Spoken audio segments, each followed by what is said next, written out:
What's up guys, Sub-Zeric here, and today we got something really fun.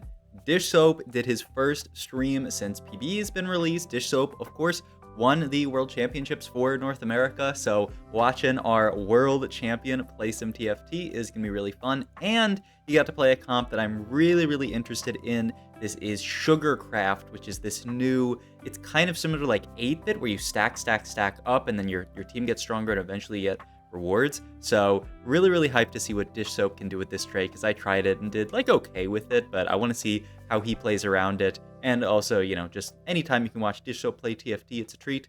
Also, I know I'm big on your screen right now. Tell me if you guys like this. I stole the idea from like other people, like Gotham Chess, or like other people who do like a little bit of like free before we get into the video. Here's what the video is going to be about. Smash that like button, all that kind of stuff. So I don't know. Let me know if you like that, or if you prefer me just hopping into the VOD and just doing it raw, basically.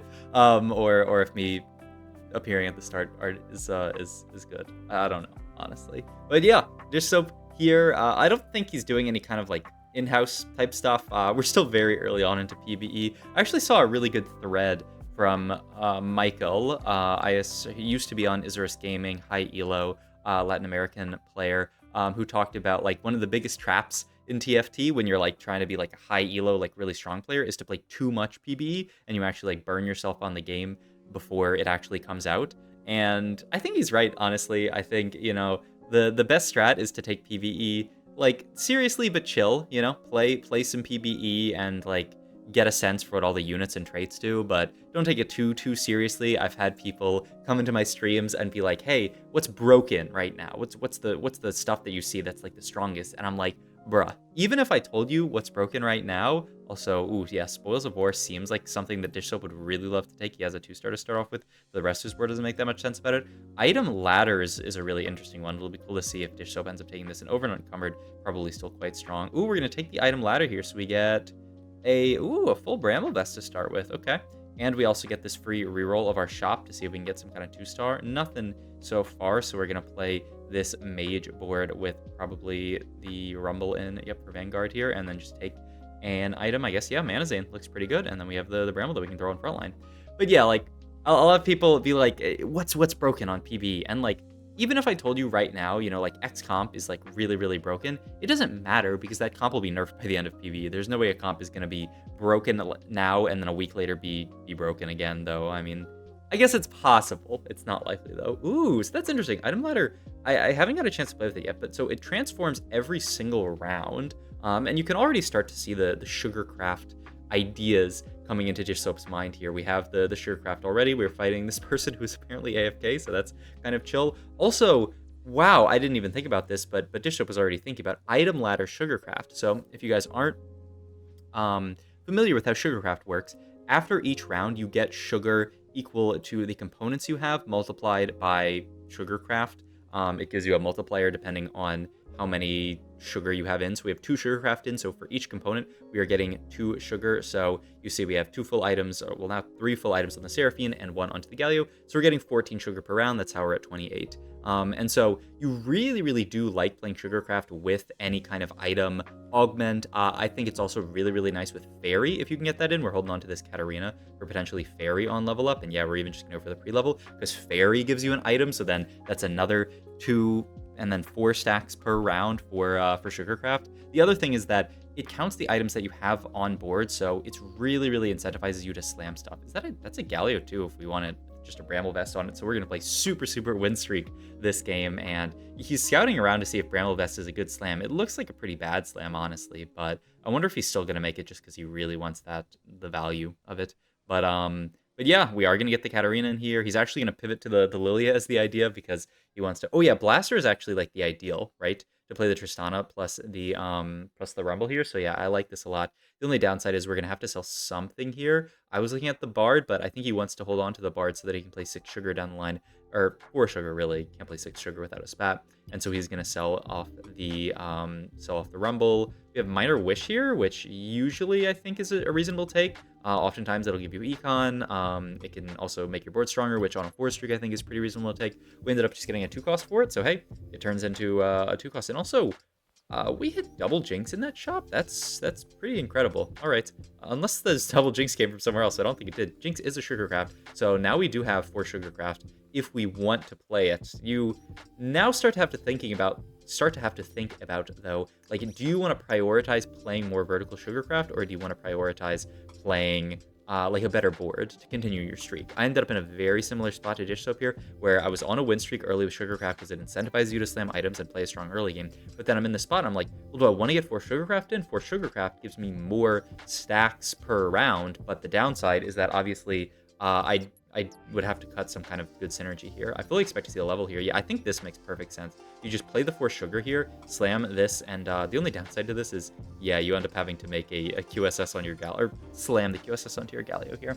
I'm not sure when item ladder levels up, but it's my understanding, I was talking to Mokabai Nun, aka Waterpark Tactics, and he took this in one of our playtest games. I think he said eventually it upgrades to an Orn item, so I guess we'll see. Surely it can't get to like Radiant item. That would be insane if you get like a Radiant item, but it's a random one for a silver. That would not be allowed. I haven't seen this one. Shields up. Your Vanguards have 30% stronger shields. Vanguards become immune to crown control for 6 seconds whenever they gain a shield. Oh, that's pretty fun. Dragon Spirit is, of course, a full item for Sugarcraft here, and it's a really, really good item to Galio, so I expect that to be our take here. Support Golem does count as well if you're interested in that. The support item counts for Sugarcraft. It's not like just on Sugarcraft units or just on real units. This will give you... Also, my music's a little loud here, and also this song's kind of annoying. I'll bring it down a teeny bit. I expect to see Dragon Spirit, but Support Golem could work as well for the... He's also looking at the 2 tanky, but I feel like it's too hard to like pivot into that. Also, I feel a sneeze coming. There it is. Ooh, a Gargoyle is very, very nice. All right, this guy is still AFK, so, I mean, we won't turn down a free win, but yeah, look at this. We're getting so much. A 1-cost champ you have transforms into a 2-cost. It is 1 gold, but the problem is if it transforms something like a Soraka, if it transforms something like the Seraphine would be worst case, transforms our Seraphine into a 2-star 2-cost. You can use that because, you know, like if Seraphine transformed into something like a, I don't know, a Tristana 2, then, you know, that's pretty cool, but you have to be careful with that one. It can be really, really good though, and looks like Dishub is trying to build out, okay, what units do I want to actually finish out this board on? Yeah, this Katarina plus, the Katarina tends to fit very well on the board because there's a lot of fairies that you can be interested in fitting. Yeah, he's even thinking about playing a 4 fairy setup, which I think a lot of people on playtest were like, yeah, you never really play 4 fairy just because it's not that good of a trade. I would think it's just the Katarina plus like Rakan here, and they fit really well onto the board. I don't know, but I mean, Melio also does fit, I guess is the idea, is that Bard synergizes with Melio, and then you just really want to get a last one in, which, like, there's not another one that obviously fits. Sword here for Jinx item, perhaps. Slam it. Was that on a relevant unit? Yeah, it was on Bard. That's also Bard 2, which is huge. So, yeah, you can be happy with this. And yeah, now that we have Bard 2, we're going to pivot items over to Bard. Bard has an interesting spell cast. He's kind of similar to Zoe, actually, last set, where a spell bounces around, but it's a flat 4 bounces, and those bounces give you damage amp, which is really nice. Ooh, this is a wild setup here. The idea of getting Camille and Jackson for Chrono, and then multi-hitter, whatever it's called, and then Morgana in, because Morgana is Morgana, and she's so good on these late game boards. Whenever you are playing Preserver, it's called? Yeah. Then Morgana, you know, should go there. Coin flip is free here, so always take it. GS, we got our gold, which is pretty nice. And I mean, yeah, I'm surprised he's still level 6, but I think he's still level 6 just because he was trying to figure out what his board actually was. Now he's going to get that fairy back in here, get the crown down, and yeah, feel pretty good about his spot, I would say. Almost at 100 streak here, just needs to finish out this last fight. We are fighting a Zoe, who's a scary unit, but this guy's only level 6. I would be surprised if we do lose this, even though Zoe is so strong. And man, look how close this fight. It's kind of insane that this fight was even close. Just goes to show the power of Zoe. But yeah, this Bard unit, I thought about him more as like a supportive damage dealer type unit, not really one that I want to play for very, very hard. But we'll see what Dish Soap ends up doing this game. We do have 4 Bards already, 5 Bards at this point, so maybe looking for some kind of Bard 3, Katarina 3 setup. I believe I played Jinx 3, Katarina 3 was my idea, and then I had like a Sugarcraft spat, and I put it on Katarina. Oh yeah, and there's Wit's End, so yeah, it does end up upgrading into an Orn item here, and I guess it stays at Orn item 4-1? I don't know, I guess we'll see throughout the game. This is an augment that I have not taken a single time so far this set. The Wit's End on the Galio just to give him a little bit more AP, which I think is just more damage. Ends up, oh my god, we just barely win that fight. I'm surprised we didn't Wit's End the Jinx, actually. And there's Sugarcraft Crest, so I feel like you have to take this. This is what allows you to play 6 Sugar. It is going to mess up our setup a little bit because we're going to have to change what board we want to play. But yeah, now all we have to do is find the Gwen, and we have 6 Sugarcraft. I expect to see a level here and roll down to like probably 10 gold just to try to spike our board. Really looking for that Gwen so that we can play 6 Sugar. Fitting in the Nora and Yuumi here is pretty cool, and Infinity Force onto the Jinx here, and the Sugarcraft. I tend to like it on the Katarina. He's going to put it on the Tristana for now, but that's certainly just like a placeholder unit just to get it down. But yeah, we really want to get the 6 Sugarcraft in. It's more stats for our team, and it is also... Ooh, there's a close fight. Oh, just barely lose that to the Veigar. If we got 6 Sugar, we would have easily won that, but it's hard to get all that rolling done in that one singular round. He's going to continue to roll here because he wants to pick something up for his team. He wants to give the 6 Sugar. Also, another Bard. We're really getting there on the Bards, and wow, we're just sending it to 0 gold here, actually. Silvermere John here, gonna go onto the Tristana. Yeah, one of the worst ones that we could pick up. Also, I think we give up on the Jack stream at this point. We're just gonna play 6 Sugarcraft, and then I guess we'll see what we add from there. Always gonna be the Rakan, I would think, and then always gonna be the Katarina. So then you have a few more slots. You have 1 open slot after that, which would just be another Preserver, I would think, like a Zillion, or, you know, Morgana if you're fortunate enough to find that. And then once you hit 9, not sure exactly what the board ends up being, but that's what I would expect from this board.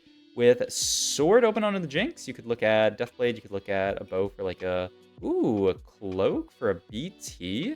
For the idea that that item's going to go onto Gwen later, I guess, is the idea. Going to continue to roll down here still. Oh, it hurts so much. Okay, finally a Gwen here. So now we can cut the Nora and Yuumi, get the 6 Sugarcraft in, get the Rakan in. So this is the board that I was talking about.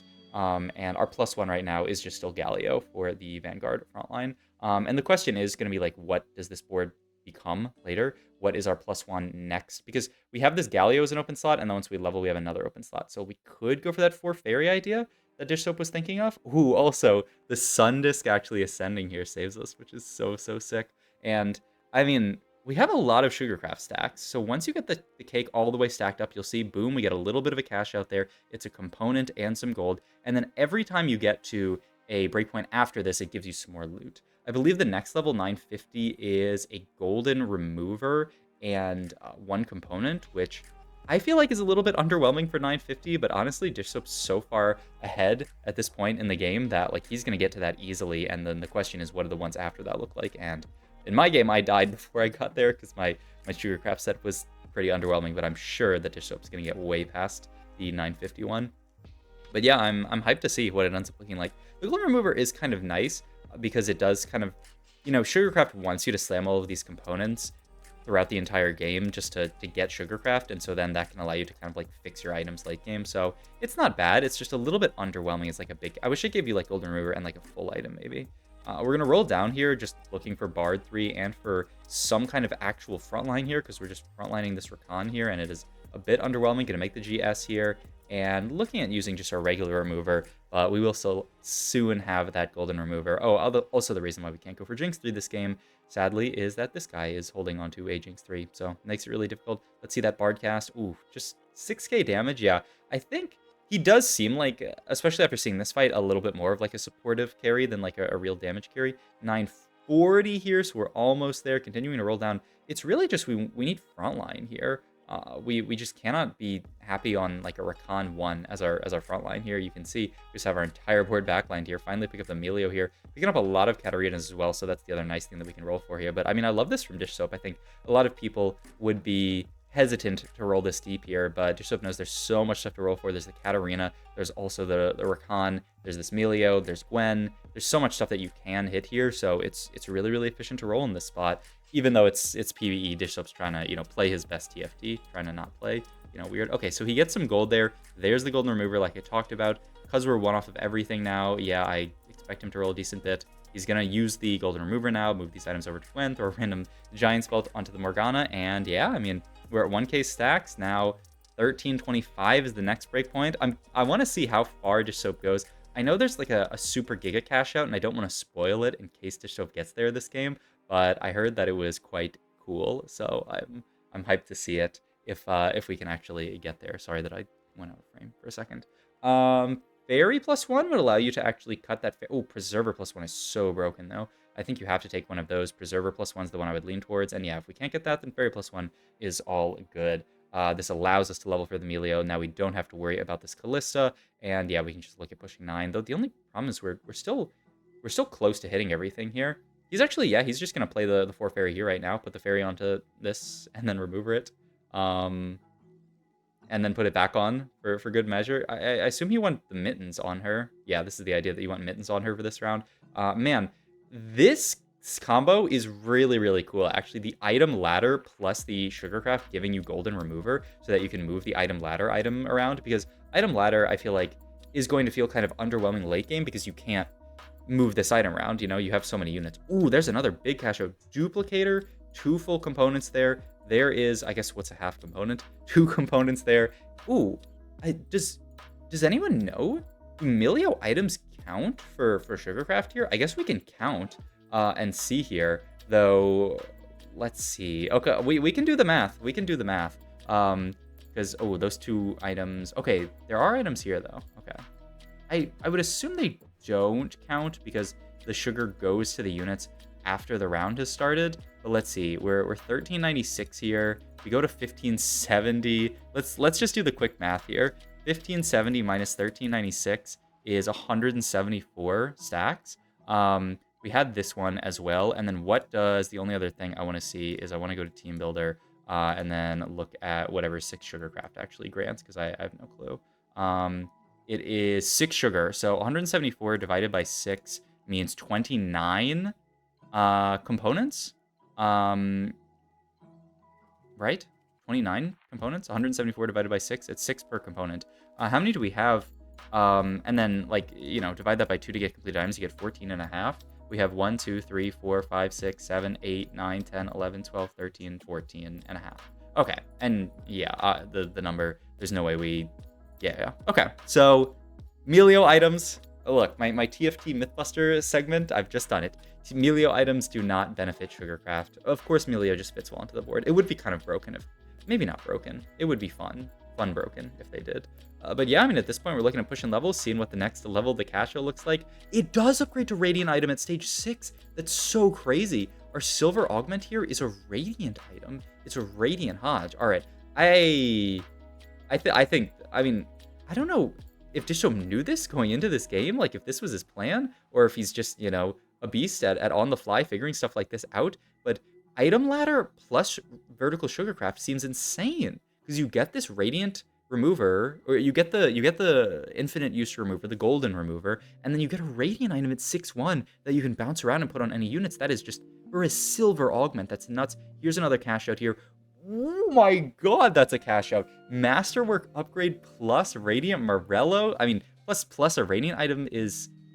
Okay. It was just the Radiant Morello was off the other thing. Okay. So it's just Masterwork upgrade plus a duplicator. I was like, there's no way you get 2 Radiant items there. Okay, so it's Masterwork upgrade, and then the Radiant Morello is off of the item ladder. But still, a Masterwork upgrade plus a dupe there is insane. And we're at 1756. I just hope these people in our lobby don't die too fast, because I think we're not going to get to see the 2200 cash out, because I'm pretty sure this person we're fighting is going to die. Just needs to make... Oh, we're not going to get to see 2200, because I'm pretty sure...